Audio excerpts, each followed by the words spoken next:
Olá a todas e todos, aqui é o professor Célio Melilo. Hoje a gente vai estudar o que são as raízes e o vértice de uma função quadrática.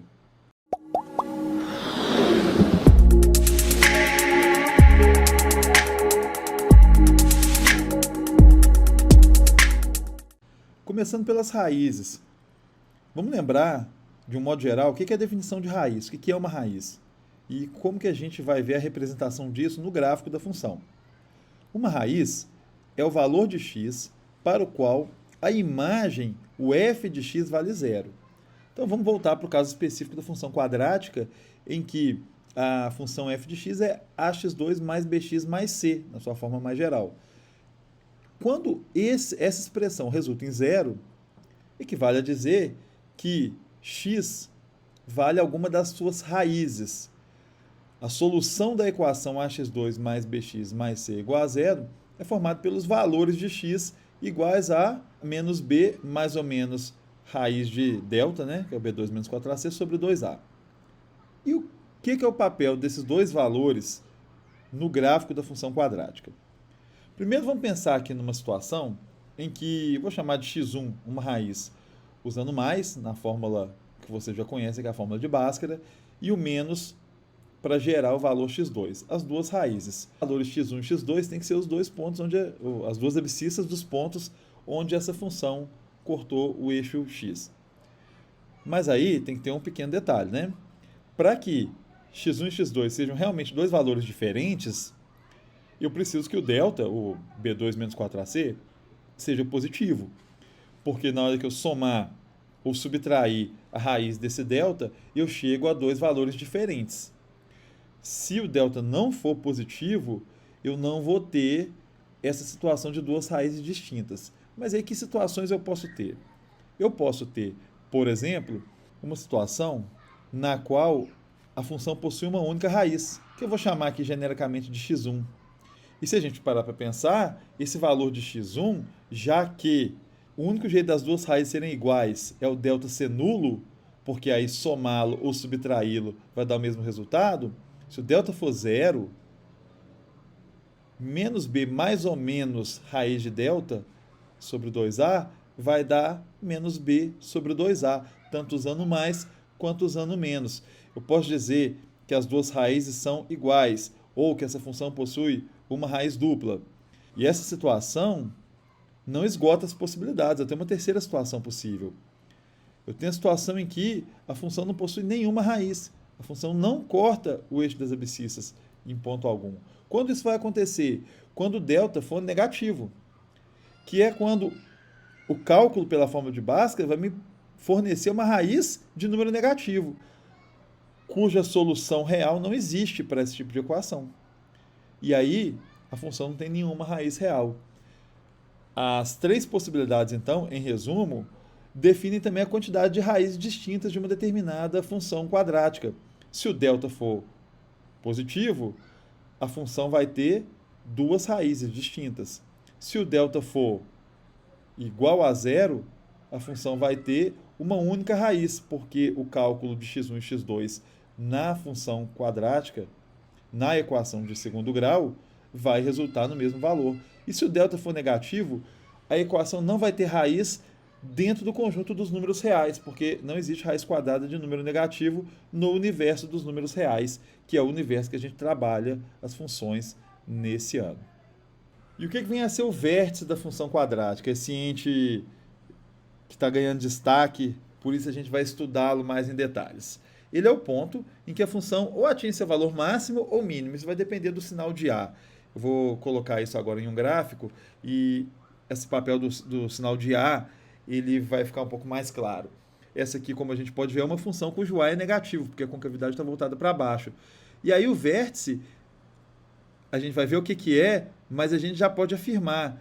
Só pode ser um valor de máximo, porque essa função possui valor máximo, mas mínimo ela não possui. E seria o contrário se o A fosse positivo e a concavidade fosse voltada para cima. A função teria um valor de mínimo, mas não teria um valor de máximo. Agora, o que vem a ser, de fato, esse vértice e como que a gente pode calcular as coordenadas dele, onde ele se encontra? A primeira coisa que a gente vai usar são essas duas raízes, x1 e x2, como referência, porque pela simetria que a parábola é construída, a gente vai concluir que o vértice tem uma abscissa exatamente no ponto médio das duas raízes. E o que é o ponto médio delas no eixo das abscissas? É a coordenada x do vértice, que vai ser calculada como a média aritmética entre as raízes x1 e x2. Eu vou pegar uma raiz que é menos b mais raiz de delta sobre 2a, somar com a outra que é menos b menos raiz de delta sobre 2a, e vou dividir o resultado por 2. Essa parte do numerador, que está um pouco confusa, porque tem uma fração aqui com uma fração, somada com outra fração, ainda dividido por 2, a gente vai dar uma melhorada muito grande nela, porque ambas as partes do numerador já estão aqui com 2a e 2a nos seus denominadores. E aí, eu vou só somar os numeradores desse grande numerador. E aí vai ter menos b mais raiz de delta, menos b menos raiz de delta, tudo isso sobre 2a. E o resultado eu vou ter que dividir por 2 ainda. Mas olha como que a coisa melhorou, porque mais delta eu vou cortar com menos delta. E menos b com menos b vai dar menos 2b sobre 2a, que já estava aqui, e o resultado eu ainda vou dividir por 2. Ou seja, vou multiplicar por meio. Eu vou ficar com menos b sobre 2a, sendo a média aritmética das duas raízes. Que, só para lembrar o que ela significa com relação a esse ponto aqui, que é o vértice da função, ela significa a sua abscissa, o x do vértice da função. Mas o vértice é mais do que isso, né? Porque se ele é um ponto, ele tem o seu x e ele tem o seu y. Quem seria o y do vértice da função? Seria a imagem do x do vértice.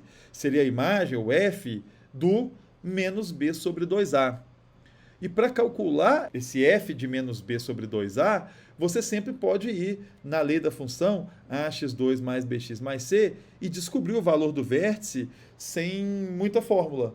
Entretanto, é possível, já pegando em função de b e a, que são os parâmetros da função quadrática, além do c, né?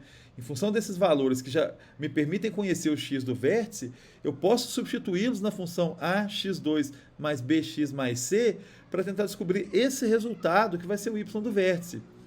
Elevando menos b sobre 2a tudo ao quadrado, e eu vou ficar com uma fração aqui, esse menos vezes menos vai dar mais, b2 sobre 4a2, menos b vezes b, que dá b2, sobre 2a mais c.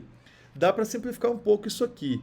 A, eu posso simplificar com o quadrado aqui de baixo, onde está 4a ao quadrado, e eu vou ter b2 sobre 4a menos b2 sobre 2a mais c.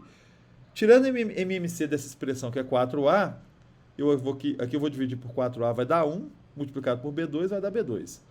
4a dividido por 2a vai dar 2, vezes menos b2 vai dar menos 2b2. E 4a dividido por 1 vai dar 4a, vezes c, 4ac. Aqui em cima ainda tenho b2 menos 2b2, que dá menos b2.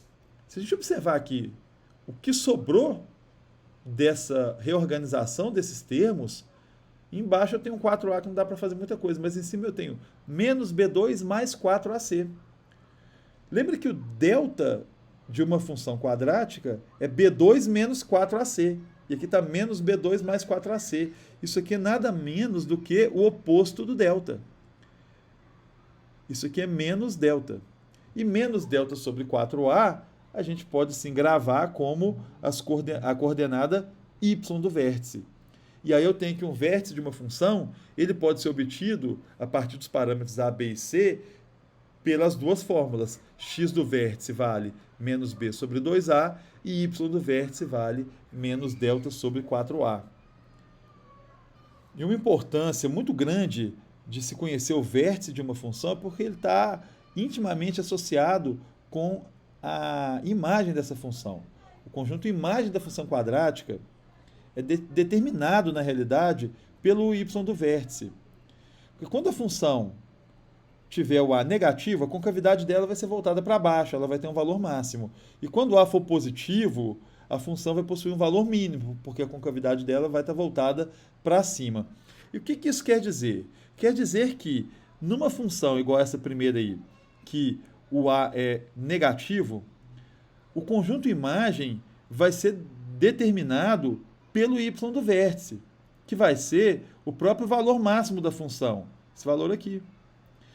E na função em que o a for positivo, com cavidade voltada para cima, o y do vértice também vai definir o conjunto imagem da função, porque vai definir o valor mínimo dessa função. Na função de a negativo, o conjunto imagem da função vai ser do y do vértice para baixo. Na função em que a é negativo, que a é positivo, o conjunto imagem vai ser do y do vértice para cima. Colocando isso em linguagem de intervalos reais, a imagem da função f, nesse primeiro caso, vai ser um intervalo que começa, ou melhor, nem começa, um intervalo de menos infinito até chegar no y do vértice, fechado, porque a função tem valor máximo e é o y do vértice. Já nesse segundo caso, a função vai ter um conjunto imagem que começa no y do vértice e vai até o mais infinito. É um conjunto imagem com menor elemento, mas que não possui maior elemento. Espero que vocês tenham entendido aí as características principais das raízes e do vértice das funções quadráticas. Desejo bons estudos a todos e todas. Até a próxima.